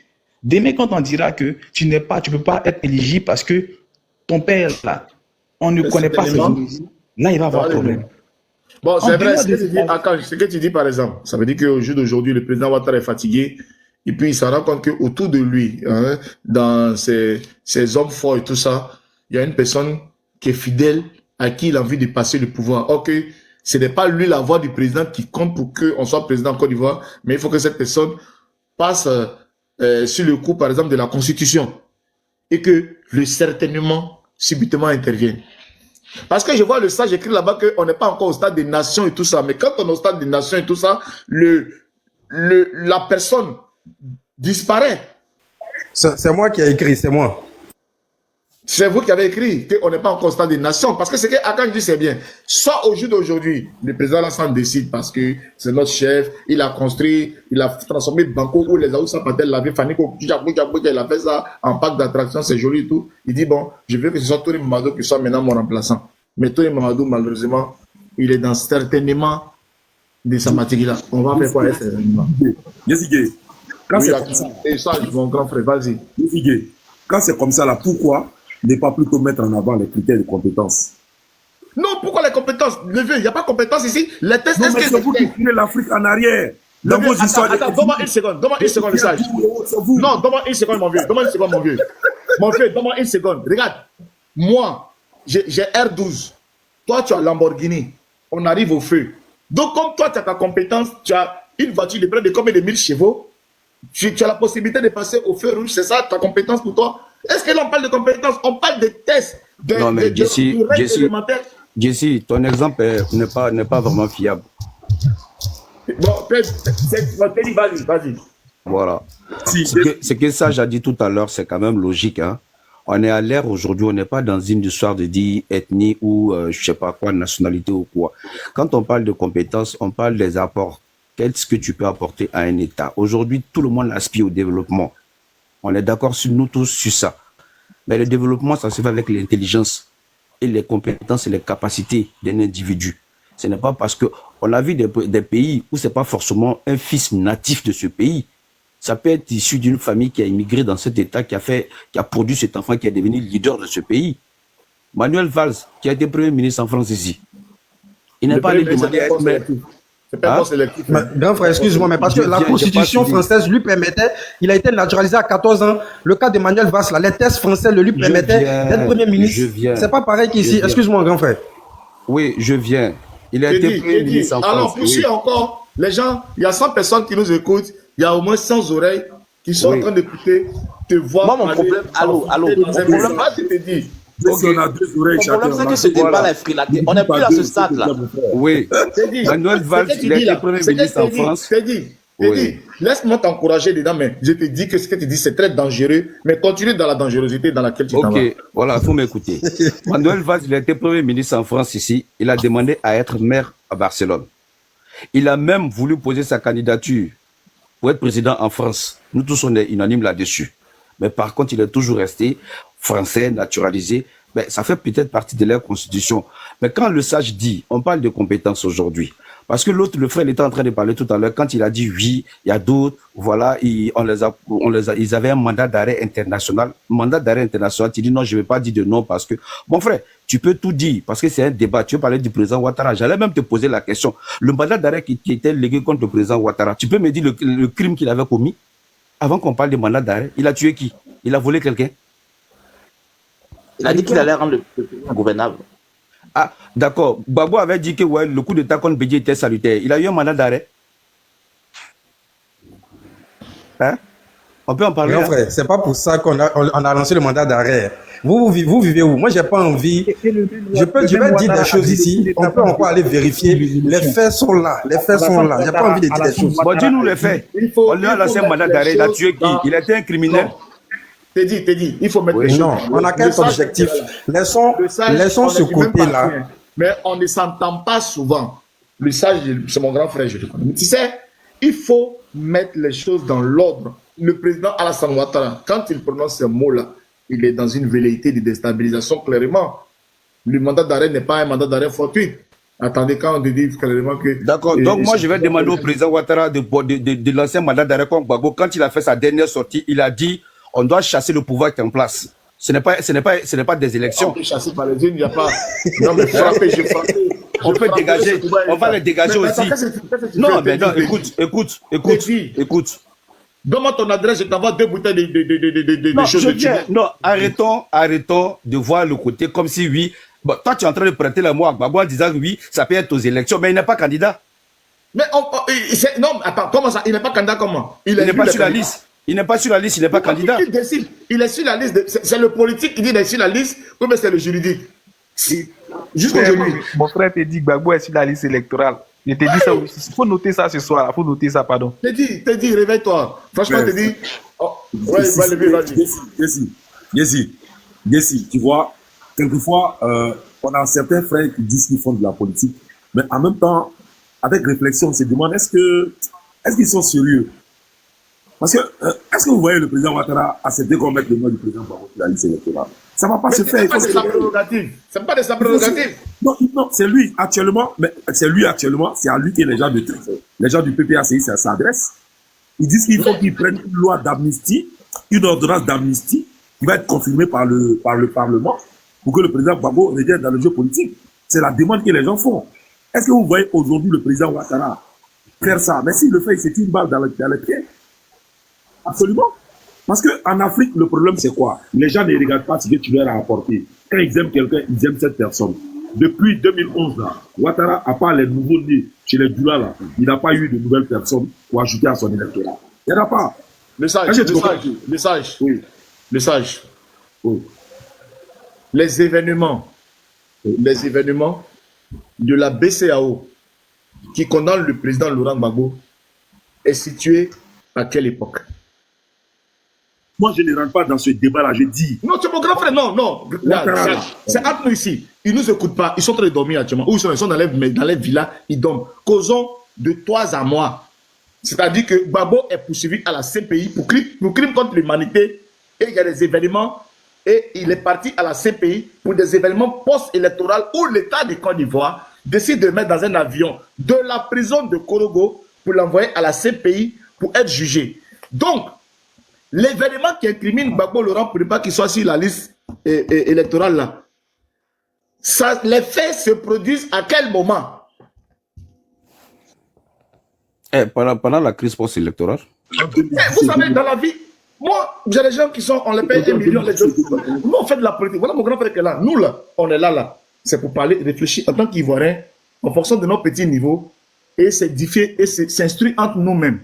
Donc, je veux bien entendre que le président Alassane Ouattara veut monter sur ses grands chevaux encore pour avoir encore des galons pour penser qu'il est chef d'État parce qu'il pense que c'est quelque chose qu'il en a besoin. Mais attendez, toi-même, tu prends quelqu'un. Tu prends quelqu'un, tu le mets dans un avion pour aller quelque part pour qu'on batte le juger dans une période bien donnée avec tout le bagage. Il n'a pas eu besoin de ça pour exister.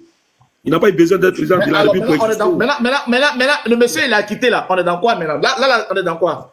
Mais il est responsable. En fait, si tu veux, Jesse, c'est sa responsabilité qu'on sanctionne. Et moi, je suis d'accord avec ça. Tu sais, quand on perd une élection, tu vois, quand on perd une élection, et puis on essaie de jouer à la roulette russe, parce que c'est ce que le président Gbagbo a fait. Il a perdu les élections.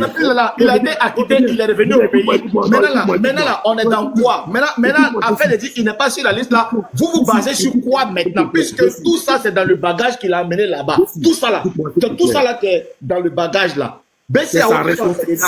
Non, il n'est pas allé à la cause de l'histoire de BCAO, Jesse.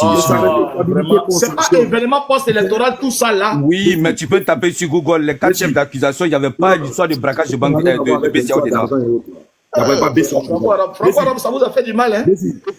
Arrêtez ça vous aussi. Quand vous voulez faire un débat, ne dites pas des choses qui ne sont pas vraies. Il ne faut pas prendre les gens comme ça. Il y a une question préalable. Vous faites on ne pas aller à l'école. Vous avez envoyé le monsieur, on dit le monsieur est innocent.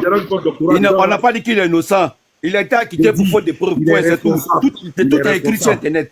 Tout est là. J'ai une question à vous poser. Ils ont parlé d'innocence quelque part. J'ai une question à vous poser, s'il vous plaît. Attends, vas-y, pose ta question. Est-ce que, selon vous, le mandat qu'Alassane Dramane est en train de faire là, est-ce que c'est un mandat constitutionnel ou pas? Est-ce qu'il a constitutionnel? D'accord. Mais quand un Cissé Bakongo, oui, il fait partie de ceux qui ont rédigé la Constitution, quand un Ouraga Obu, et quand le ministre Sansan Kambile, l'actuel ministre de la Justice, disent et démontrent que, avec des articles, eux-mêmes qui ont rédigé la Constitution, que Ouattara n'avait pas le droit de se présenter à un troisième mandat. Est-ce que vous, ça vous dérange ou pas? Ça ne nous dérange pas, mais on peut t'expliquer. Toi, tu vas m'expliquer quoi, mon frère? Il y a ceux qui ont écrit il faut dire oui, on va t'expliquer, c'est tout. Non, tu sais, regarde. Il faut dire oui, on va t'expliquer. Il ne faut pas chercher des arguments tordus. Il faut dire oui, on va t'expliquer. J'arrive. Ouattara s'est présenté en disant que il était obligé d'être candidat par un coup de force, enfin, pour une question de circonstance, parce que Gon Coulibaly, par la force des choses... Laissez affaire de Gon Coulibaly là. Il pouvait se présenter oui ou non. Très bien, vas-y. Il faut démontrer que Ouattara... Voilà. Quand Cissé Bakongo a dit cette histoire d'article qui ne pouvait pas se présenter dans cette république là, le timing là, quand vous voulez parler là, il faut choisir le timing. À quel moment il y a eu la sortie de Bakongo et à quel moment on a voté la Troisième République. C'est de ça qu'il faut se référer. Ne venez pas dire Bakongo a dit. Oui, il ne pouvait pas se présenter. Mais du moment où on a voté la Troisième République, il peut se présenter maintenant. Vous voyez les gars, vous voyez. Si on ne s'écoute pas, on ne peut pas. C'est ça le problème. Le sage, laisse Akanj répondre à Teddy et puis tu prends la parole. Non, Teddy, c'est qu'il a dit, je ne suis pas d'accord avec lui en fait. Non, le sage, je te donne la parole tout à l'heure. Akanj, vas-y. Vous voyez, le problème en Côte d'Ivoire, c'est quoi? C'est la mauvaise foi. Moi, je suis un pro-Gbagbo. Mais demain, quand s'il y a quelque chose qui est tordu, qui peut empiéter sur l'intérêt des Ivoiriens, je vais prendre mon courage à deux mains et je dirai, là, il y a problème. Parce que ce dont quoi Alassane Dramane Ouattara est là, c'est gravissime. Il a piétiné la Constitution. Et toi, tu parles du timing. Si.